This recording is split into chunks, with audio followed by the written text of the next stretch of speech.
अच्छा, फिर हमारे पास आता है न्यूटन्स लॉ ऑफ मोशन।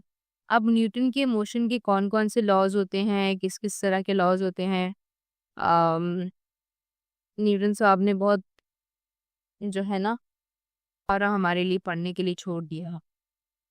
अब हम बढ़ते हैं न्यूटन के लॉ। न्यूटन साहब ने पहला लॉ हमें क्या बताया? न्यूटन हमें क्या बताता है?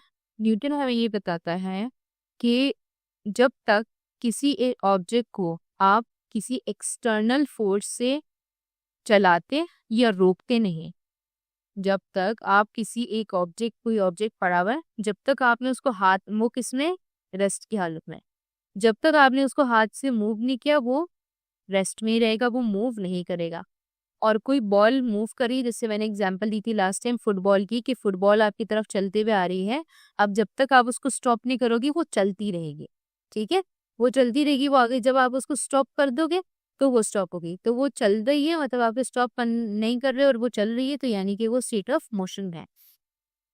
व्हाट इट मीन्स इज के कोई भी ऑब्जेक्ट अपनी स्टेट मेंटेन रखती है जब तक उसके ऊपर कोई एक्सटर्नल फोर्स ना आए, ठीक है, कोई भी ऑब्जेक्ट अपनी पोजीशन मेंटेन रखती है या अपनी स्टेट यानी स्टेट ऑफ रेस्ट या स्टेट ऑफ मोशन मेंटेन रखती है, स्टेट ऑफ रेस्ट या स्टेट ऑफ मोशन मेंटेन रखती है जब तक उसके ऊपर कोई एक्सटर्नल फोर्स एक्ट ना करे, ठीक है। ये भी लिखा हुआ है, player kicks the ball to each other, when a player kicks the ball the kick is an unbalanced force, it send the ball in the new direction and new speed or keeps the ball rolling etcetera etcetera. वो यही बात कह रहे हैं कि वो ball आप move कर रहे हैं तो बॉल घूम कैसे रही है, रुकती क्यों नहीं है, जो भी उसका सिंपल यही आंसर है कि आप जो है वो क्या करते हो, कोई भी एक्सटर्नल फोर्स जब तक दूसरी फोर्स नहीं लगेगी, यानी आपने किक किया वो बॉल मूव कर रही है, अब जब तक कोई दूसरा बंदा किक नहीं करेगा या उसको रोकेगा नहीं वो बॉल मूव करती रहेगी, ठीक है। इसीलिए इसकी जो एग्जांपल है, if the net external force acting on A object is zero, the object will maintain its state of rest or uniform motion. अब इसका क्या मतलब है कि अगर कोई ऑब्जेक्ट उसके ऊपर फोर्स अगर उसकी नेट एक्सटर्नल फोर्स, अब नेट एक्सटर्नल फोर्स का ये भी मतलब हो सकता है कि उसके पास फोर्सेस लग रही हैं लेकिन वो फोर्सेस इक्वल है तो वो कैंसिल आउट हो रही हैं, और इसका मतलब ये भी है कि उसके ऊपर कोई फोर्स लग ही नहीं रही, तो यानी कि दोनों केसेस में क्या होगी कि उसके ऊपर नेट फोर्स जीरो होगी, तो यानी कि अगर वो बॉडी रेस्ट पे है तो रेस्ट पे ही रहेगी, अगर वो मूव कर रही है तो वो मूव करती रहेगी। और सबसे इम्पोर्टेंट बात, हमने इस चैप्टर के ग्रेन टेस्ट का जो प्रैक्टिस टेस्ट है उसका लिंक हमने डिस्क्रिप्शन में डाल दिया है। आप डिस्क्रिप्शन में जाकर ये ऊपर पहला लिंक है प्रैक्टिस ग्रेन टेस्ट को, यहाँ पे जाएं और सॉल्व करें और प्रैक्टिस करें। यहाँ से आपने अगर प्रैक्टिस कर ली, आपके एग्जाम्स के अंदर एमसीक्यूज़ के अंदर 100% मार्क्स गारंटेड है। उसके अलावा अगर आपको हमारे फ्री नोट्स चाहिए, lecture, guest papers, model papers चाहिए, तो इस पहली वाली लिंक पे क्लिक करके आप हमारे चैनल को ज्वाइन हो जाए और दूसरी वाली लिंक को क्लिक करके आप हमारा व्हाट्सएप ग्रुप है इंपॉर्टेंट प्रीमियम, उसको ज्वाइन हो जाएं, ठीक है। अगर आपको ट्यूशंस वगैरह के अंदर एनरोल होना है, कोई डाउट है, तो ये हमारा व्हाट्सएप नंबर, इस पर क्लिक करेंगे आप डायरेक्ट व्हाट्सएप पे चले जाएंगे और तमाम बुक्स के पीडीएफ इस वाले यहाँ पर आखिरी वाले आपके पास गिवन है, आप यहाँ से कोई भी बुक उठा सकते हैं, आपकी जो मर्जी चाहे, सारी की सारी क्लासेस का। इसके साथ साथ आपसे रिक्वेस्ट है आप चैनल को सब्सक्राइब और वीडियो को लाइक भी करते हैं। It means in the absence of external force, यही मेन पॉइंट है कि it means in the absence of external force, an object at rest, it will remain at rest, ठीक है, and while an object in motion will continue to move with constant velocity, ठीक है, कि अगर कोई चीज रेस्ट में है तो वो रेस्ट में रहेगी, अगर कोई चीज मोशन में है तो वो मोशन में रहेगी। अब एफ नेट इज, इसका मतलब क्या है कि एफ नेट जीरो है, then delta v zero, delta is change in velocity, यानी कि वेलोसिटी भी कांस्टेंट है, वेलोसिटी तो चेंज ही नहीं हो रही, तो change in velocity is equal to zero और एक्सेलरेशन जीरो। जब हमें पता है जब वेलोसिटी जब जीरो होती है, चेंज इन वेलोसिटी जीरो होता है, तो एक्सेलरेशन ऑटोमेटिकली जीरो होता है, because acceleration is equals to change in velocity upon time. इनमें से कोई भी चीज आपको ऐसे है जो नहीं समझ में आती है, नहीं पढ़ी हुई है, तो डू लेट मी नो, ठीक है। तो एक्सेलरेशन भी आपका जीरो, तो यानी ये तीनों टर्मिनोलॉजीज न्यूटन के फर्स्ट लॉ पे क्या होती हैं, जीरो होती है, ठीक है। अच्छा, ये वही वाली बात जो मैंने आपको बताई कि जब तक किसी चीज को आप मूव नहीं करोगे तो वो या फोर्स नहीं लगाओगे तो वो मूव करती रहेगी, अगर वो स्ट्रेट लाइन में तो स्ट्रेट लाइन में रहेगी, सर्कल में घूम रही है तो सर्कल में घूमती रहेगी, लेकिन जब तक एक्सटर्नल फोर्स नहीं एक्ट करेगी वो अपनी पोजीशन मेंटेन रखेगी, ठीक है। ये यही बोला है कि a ball is at rest will remain at rest unless the acted on by an unbalance force, unless उसके ऊपर कोई फोर्स लग रही हो। Then unless acted upon by another unbalance force the object will continue to move. अब rest पे थी, आपने इसको किक किया, अब वो मूव कर रही, अब जब तक कोई और किक नहीं करेगा तब तक वो मूव ही करती रहेगी। ठीक हो गया। अच्छा, ये है कि कोई भी ऑब्जेक्ट जब तक मूव नहीं करेगी या रेस्ट में नहीं आएगी जब तक उसको कोई ना कोई एक्सटर्नल फोर्स ना लग रही। ठीक है, कोई एक्सटर्नल फोर्स जब तक नहीं लग रही तो वो बॉडी अगर वो मूव कर रही है तो मूव करती रहेगी, अगर वो स्टॉप है या रेस्ट पे है तो वो रेस्ट पर ही रहेगी। फेडरल बोर्ड के एनुअल एग्जाम्स का डर है, लेकिन ये नहीं पता कि तैयारी कहाँ से करनी है। दूसरी बात ये नहीं पता कि एग्जाम के अंदर सवाल का जवाब लिखना कैसे है, कैसे सेंटेंसेस को फॉर्म करना है, कैसे हमें फुल के फुल मार्क्स मिले। तो भाई घबराना किस बात से, हमारी बैच इसी प्रॉब्लम को तो सॉल्व करने आई है। तो आप भी हमारे बच्चों की तरह 97.8 परसेंटेज ला सकते हो, 98.27 परसेंटेज ला सकते हो, फातिमा की तरह, अगली फातिमा आप बन सकते हो। आप 505 मार्क्स ले सकते हो आउट ऑफ 520। अच्छा जी, कैसे? हम आपको सिखाते हैं कि एग्जाम के अंदर लिखना कैसे होता है, ग्रेड टेस्ट प्रोवाइड करते हैं। देखिए जी, हमारे पास है पाकिस्तान की one of the best faculty. आप कोई भी सब्जेक्ट लेना चाहें, आपका जो दिल करे, आप सारे सब्जेक्ट्स लें, सिर्फ और सिर्फ 3,000 रुपये में पूरे साल में। आपको एग्जाम राइटिंग मेथड सेशन दिए जाते हैं कि सवाल का जवाब लिखना कैसे, डिफरेंस वाला अलग क्वेश्चन, डेफिनेशन अलग, एग्जाम्पल वाला अलग, मैथ के सवालों का जवाब अलग होता है। आपको टॉपर बच्चों के नोट्स दिए जाते हैं, आपको फुल बुक के notes, question answers, live classes के अंदर कॉन्सेप्ट पढ़ाया जाता है आपको, और उनकी रिकॉर्डिंग्स भी दी जाती हैं। भैया और क्या चाहिए? अच्छा, और मजे की बात, ग्रैंड टेस्ट से हमारा समझो पेपर लगता है। ये हमारा है केमिस्ट्री का ग्रैंड टेस्ट, इसका सवाल नंबर तुम नोट करो ये। तो भैया इस ग्रैंड टेस्ट में से आपके 3 सवाल लगे हैं क्लास 9 के केमिस्ट्री के पेपर में, इस साल जो नए सिलेबस से हुआ था 2025 के अंदर ग्रेड 9 का। तो इतने इंपॉर्टेंट हमारे ग्रैंड टेस्ट होते हैं, सारे आपको दिए जाते हैं। तो भैया देर किस बात की, इस नंबर पे कांटेक्ट करें और अभी रजिस्टर करवाएं। अब लास्ट टाइम हमें आई गेस ईमान ने ये चीज बताई थी कि दैट इज कॉल्ड इनर्शिया। अब इनर्शिया को जरा हम थोड़ा सा और डिटेल में समझते हैं। देखें, first law of motion specifies that there is a natural tendency of an object to remain in the state of rest or uniform motion, rest or in uniform motion in a straight line termed as inertia. अब इसका क्या मतलब है? Tendency का क्या मतलब होता है? टेंडेंसी का मतलब होता है किसी भी चीज की सलाहियत, कि उसके अंदर कितनी ताकत है, कितनी सलाहियत है to do something, it is called tendency. अब इनर्शिया क्या है? अ नेचुरल टेंडेंसी, यानी एक नेचुरली अकरिंग एक चीज है जो कि जनरेट नहीं की जाती, जो खुद एक हर चीज में अल्लाह ने खुद से बनाई है। तो natural tendency of an object to remain in the state of rest, ताकि वो रह सके in the state of rest, rest के स्टेट में, और इन यूनिफॉर्म मोशन या uniform motion in the straight line termed as inertia. For मतलब इसका यही एग्जैक्ट वही चीज जो हमने फर्स्ट टर्म में पढ़ी थी कि एक बॉडी जब तक रेस्ट में रहेगी, मतलब कि बॉडी जब तक आपको उसको कोई फोर्स नहीं लगाएंगे तो वो मोशन में है तो मोशन में रहेगी, रेस्ट पे है तो वो रेस्ट पे रहेगी। अब इनर्शिया क्या है? इनर्शिया ये है कि अगर एक बॉडी है, उसको आप जो है वो मूव कर रही थी, उसको आप एकदम से स्टॉप कर रहे हो, तो वो स्टॉप तो होगी लेकिन थोड़ा सा रेजिस्ट करेगी रुकने से पहले, यानी थोड़ी सी वो, जैसे अगर वो भाग रही थी, वो कोई बंदा जो है वो भाग रहा था, अब उसको रोकी, वो थोड़ा सा आगे तक के रुकी, कल थोड़ा सा झटका खा के रुकेगा, मतलब कि उसके अंदर इसकी बॉडी जो है वो उसको चाह रही थी कि वो भागे, लेकिन आपने उसको रोक दिया। तो ये जो थोड़ा सा एक झटका आता है ना, एक थोड़ा सा एक स्टेप आगे बंदा बढ़ जाता है, ये एक चीज क्या होती है? This is called inertia. ठीक है, ये फर्क है फर्स्ट लॉ ऑफ मोशन में और इनर्शिया के अंदर। ठीक है, अब इसको बहुत अच्छे से हम जरा एक समझते हैं। हमारे पास एक एग्जाम्पल होती है, किसकी एग्जाम्पल होती है? हम कोई वाली एग्जाम्पल नहीं लेते, हम ये वाली एग्जाम्पल लेते हैं बस की। बहुत अ, अच्छी एग्जाम्पल है, बहुत अच्छे से इसमें समझ में आएगा। अब देखिए, फर्स्ट करें कि यू आर सिटिंग इन अ बस।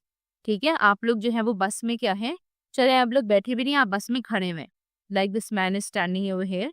तो आप लोग क्या है, बस में खड़े हुए हैं। अब उससे क्या होगा कि जब आप बस की बॉडी में हैं तो यानी कि आप बस के साथ कांटेक्ट में है, तो यानी आप भी बस का हिस्सा हुए। तो समझ रहे कि आप भी एक तरह से क्या हुए, बस का ही हिस्सा है, तो जिस स्पीड से, जिस मोशन से बस मूव करी, उसी मोशन से, उसी स्पीड, वही स्पीड आपकी बॉडी की भी है। अब बज़ाहिर तो आप खड़े हुए हैं, आप क्या हैं? आप खड़े हुए हैं यहाँ पे, आपको तो लग रहा है कि आप रेस्ट पे हैं, आप सीधे खड़े हुए हैं, आप तो नहीं चल रहे। बट अगर मैं बाहर कोई बंदा है, अगर यहाँ पे बाहर, यहाँ बाहर एक बंदा खड़ा हुआ है, ठीक है? और वो बंदा इस बस को देख रहा है और वो आपको भी देख रहा है, तो उसकी नज़र में तो आप चल रहे हैं ना, उसकी नज़र में तो आप बस के साथ-साथ मूव कर रहे हैं, जैसे बस मूव कर रही है, आप भी वैसे ही मूव कर रहे हैं। तो फॉर फ्रॉम हिज पर्सपेक्टिव, यानी कि जो ऑब्जर्वर है, उसकी पर्सपेक्टिव से, उसके नज़रिए से आप क्या हैं? एक मोशन में हैं। यानी कि जो बस की स्पीड है, यानी जितनी तेज़ी से बस आगे चल रही है, उसी तेज़ी से आप भी आगे बढ़ रहे हैं बस के साथ ही, बिकॉज़ आप ये बस का क्या है? हिस्सा हैं। अब क्या होगा कि जैसे ही बस रुक रही थी, बस चल रही थी, आप साथ चले थे। अब ऐसा हुआ कि आपको एक स्टॉप पे रुकना था, ठीक है? एक स्टॉप आया, उस स्टॉप के ऊपर जो है वो आपको एकदम से रुकना है। अब क्या हुआ कि आपने बस तो चल रही है, बस से आपने क्या किया? छलांग मारी। अब अगर आपने कभी, आप लोग बस में बैठे हो या आप लोग को ये आइडिया हो इस चीज़ का, तो जब आप चलती बस से जब आप छलांग मारते हैं, तो आप थोड़ा-सा आगे, थोड़ा-सा की तरफ गिरने की, ऐसा लगता है गिर रहे हैं, या थोड़ा-सा और आगे, मतलब आप चलते हैं कुछ कदम, आप फ़ौरन नीचे आके फ़ौरन जंप करके आप स्ट्रेट नहीं खड़े हो सकते, आप गिरने लगते हैं, ठीक है? तो ऐसा क्यों होता है? हालाँकि आप तो अंदर भी रेस्ट में थे, बाहर भी आप रेस्ट में आए, लेकिन अंदर आप रेस्ट में नहीं थे। सॉरी। अंदर क्या था? आप रेस्ट पे नहीं थे। अंदर आप रेस्ट पे क्यों नहीं थे? क्योंकि आप बस का हिस्सा थे और बस के साथ ही आपकी भी स्पीड थी। तो जैसे ही आप जो है वो जंप करने लगे, तो आपकी जो बॉडी के अंदर जो एक इनर्शिया डेवलप हुआ था, जो कि मूव कर रहा था आपकी बस के साथ, तो वो जब आप जंप करते हैं, तो आपकी बॉडी के अंदर जो इनर्शिया है, वो आपको पुश करता है थोड़ा-सा और आगे चलने के, हाँ, ठीक है? कि वो जो आप जिस मोशन में थे, वो मोशन थोड़ी-सी कंटिन्यू रहे, जिसकी वजह से आप गिरने लगते हैं एकदम से, थोड़े से 2 कदम आगे चलते हैं, ठीक है? फिर जाके आप रेस्ट पे आ जाते हैं। तो ये जो एक हटका सा जो जर्क है, ये झटका है, जो आगे से आप थोड़ा-सा कदम आपके बढ़े हैं, तो this is what is called inertia, ठीक है? ये क्या होता है आपके पास? इनर्शिया होता है। इसी तरह एक और एग्ज़ाम्पल आप लें कि आप जो हैं वो बस में अब क्या हैं? बैठे हुए हैं। आप क्या हैं? बस में बैठे हुए हैं। अब बस में अगर आप बैठे हुए हैं, तो आपकी जो लोअर बॉडी है, वो बस के साथ कॉन्टैक्ट में है। आपकी अपर बॉडी बस के साथ कॉन्टैक्ट में नहीं है। यानी कि समझो आपने टेक नहीं लगाई हुई, आप बिल्कुल आगे होके बैठे हुए हैं, सिर्फ़ जो आपकी जो लेग्स हैं, वो आपके साथ बस के साथ कॉन्टैक्ट है, लेकिन जो आपके ऊपर जो आपकी ऊपर वाला रीजन है, वो बस के साथ कॉन्टैक्ट में नहीं है।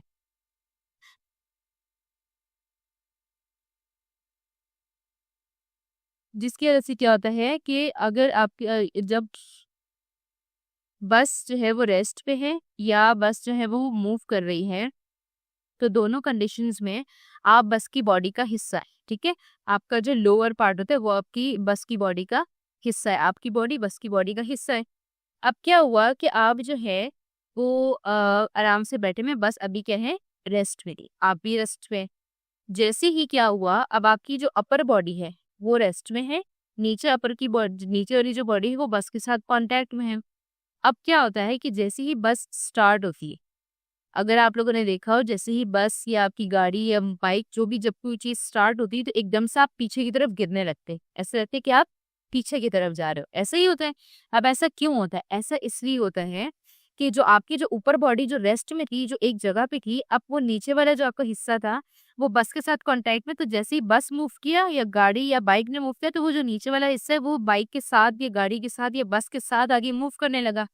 अब बज़ाहिर तो पूरी बॉडी को मूव करना चाहिए, लेकिन जो ऊपर वाला जो हिस्सा जो कि हवा में है, या यू कैन से कि कॉन्टैक्ट में नहीं है विद द बस, तो उस हिस्से में जो इनर्शिया डेवलप हुआ, क्योंकि वो हिस्सा रेस्ट में था, तो वो हिस्सा रेस्ट को डेवलप करने के लिए या रेस्ट को थोड़ा-सा रिटेन करने के लिए वो थोड़ी हिम्मत करेगा। यानी कि अगर वो जैसे कि बॉडी रेस्ट में थी, तो वो थोड़ी-सी बॉडी आपके पीछे ही रहेगी कि नहीं, अभी रेस्ट ही करना है। लेकिन जैसे ही बस आगे चली जाती है, फिर आप भी बस के साथ आगे ही चले जाते हो। लेकिन वो जो बिल्कुल स्टार्ट में एक झटका आता है, जिससे आप पीछे की तरफ पुश हो जाते हो, तो वो आपके पास क्या होता है? इनर्शिया की वजह से होता है। ठीक है? तो ये आपके पास एग्ज़ाम्पल्स हम ले सकते हैं इनर्शिया भी। अच्छा, इसके अलावा हमारे पास अब ये वाली एक और एग्ज़ाम्पल है। ये एग्जाम्पल किस तरह की है कि एक ग्लास है, ठीक है? इसमें वाटर है या जूस है, व्हाटएवर आपने कुछ भी रखा हुआ है। इसके ऊपर एक जो है वो एक पेपर है या प्लेट है या कोई भी क्या कह सकते हैं कार्ड रखा हुआ है, और उस कार्ड के ऊपर एक जो है आपका कॉइन रखा हुआ है। ठीक है, अब क्या हुआ कि ये सब कुछ किस हालत में, सब कुछ रेस्ट में। अब आपने क्या किया, आपने इस कार्ड को पुल किया। अब जब आप इस कार्ड को पुल करेंगे तो कॉइन कहाँ है, रेस्ट में। अब जब कार्ड को आप बहुत तेजी से आराम आराम से पुल करेंगे तो ऑब्वियसली वो कॉइन भी साथ ही आएगा, लेकिन आप एकदम से तेजी से जब कार्ड को पुल करेंगे तो ये कॉइन रेस्ट पे था ना, तो वो थोड़ी देर रेस्ट पे रहना चाहेगा, उसके बाद ये एकदम से नीचे गिरेगा। क्या वो करेगा, थोड़ी देर ये रेस्ट पे रहेगा, लेकिन उसके बाद फौरन से ये क्या करेगा, नीचे की तरफ गिरनेगा, या फिर नीचे एकदम से ये मतलब कि, क्योंकि ज़ाहिर सी बात है इसके अंदर के नीचे से कार्ड हट जाएगा तो ये कॉइन खुद ब खुद क्या हो गया, नीचे ग्रेविटी की वजह से आ गया। लेकिन वो कार्ड के साथ नहीं मूव किया, क्योंकि वो आपने कार्ड बहुत तेजी से हटाया, तो वो जो आपके पास कॉइन है वो थोड़ी देर इनर्शिया की वजह से रुका रहा, जिसकी वजह से वो कार्ड से नहीं, वो डायरेक्ट ग्लास के अंदर जाके गिर गया। इसकी एग्जाम्पल सिंपल आप लोगों ने रियल लाइफ में देखी होगी। जो मैजिशियंस होते हैं, अगर वीडियोस में या कहीं देखा हो, जो मैजिशियंस होते हैं वो क्या करते हैं कि वो टेबल पे एक कपड़ा होता है और उस पे बहुत सारा सामान रखा है। वो इतनी स्पीड से वो कपड़े को खींचते हैं कि वो जो सामान होता है वो एज इट इज पड़ा होता है, सिर्फ वो कपड़ा निकल के बाहर आ जाती है ना। वो स्पीड की वजह से क्या होता है कि जैसे ही वो निकलता है तो वो जो बाकी चीजें होती हैं वो थोड़ी देर उनके अंदर इनर्शिया होता है, उसकी वजह से वो उस पर रुकी रहती है। ठीक है, यहाँ पे जो है आपके पास एक और एग्जाम्पल है, inertia of an object in mass. इसमें सिंपल जो मैंने आप लोगों को चीजें बताई उसी तरीके से होता है कि आपके पास बॉडी जो है वो उसके साथ ही, जैसे कि डायरेक्शन ऑफ मोशन यही यहीं पे एक्सिलरेट करिए बॉडी, ये स्पीडिंग अप हो रही है, तो वो बॉडी अगर लेफ्ट की तरफ जा रही है तो आप राइट की तरफ गिर रहे हो, अगर वो राइट की तरफ जा रही है तो आप लेफ्ट की तरफ गिरते हो। असल में आप जो है वो सेंटर की तरफ आप ज्यादातर गिरते हैं। ये देखा होगा ना आप लोगों ने कि जब आप यू टर्न लेते हो अपनी गाड़ी में भी, तो अगर आप राइट की तरफ यू टर्न ले रहे हो तो आपकी बॉडी लेफ्ट की तरफ गिरती है, और अगर आप लेफ्ट की तरफ टर्न ले रहे हो तो आपकी बॉडी राइट की तरफ गिरती है। अब इसमें और भी चीजें आती है, जैसे कि सेंट्रीपिटल एक्सीलरेशन, सेंट्रीफ्यूगल एक्सीलरेशन, तो वो अभी आप लोगों की बात नहीं है। तो वो इंशाल्लाह जब आप बड़ी क्लासेस में आएंगे तब आपको हम बहुत अच्छे से वो चीज़ समझ आ सके। ठीक है।